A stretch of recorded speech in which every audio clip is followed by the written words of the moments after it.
I'm so confident and so optimistic about the future of mHealth Fairview. Is we have such terrific leaders, and they've demonstrated that, especially during these incredibly challenging times that we've seen in 2020. So I'm not talking about people in formal leadership jobs. I'm talking about people who lead through their actions every day. The system that we have inherited in this United States is a failed business system. And it's no fault of anybody particular. It's an accident of history.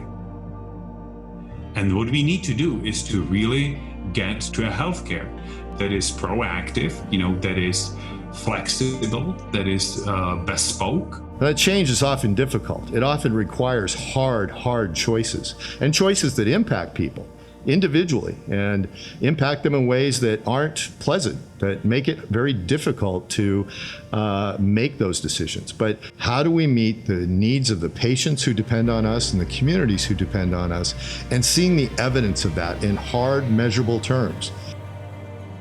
And most of health certainly doesn't happen in our buildings, in our clinics, in our hospitals, etc. It happens where people live, where they learn, where they love, where they worship. That's where health happens. So how do we impact that? Well, it's not going to be alone. We need to have collaborative partners in the communities, other like-minded organizations coming together. But one of the things that we can bring is that knowledge of how do we really support health? How do we come together and create a different kind of health ecosystem that supports the needs of the community?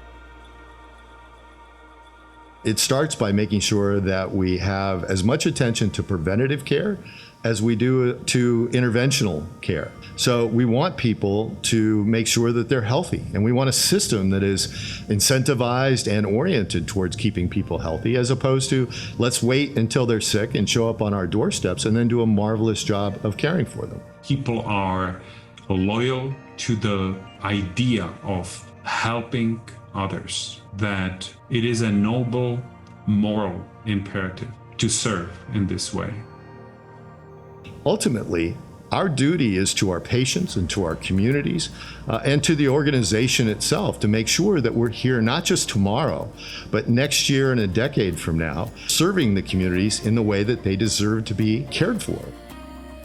We can overcome those challenges, that we can realize our potential, that we can be who we deserve to be for our patients and for our community.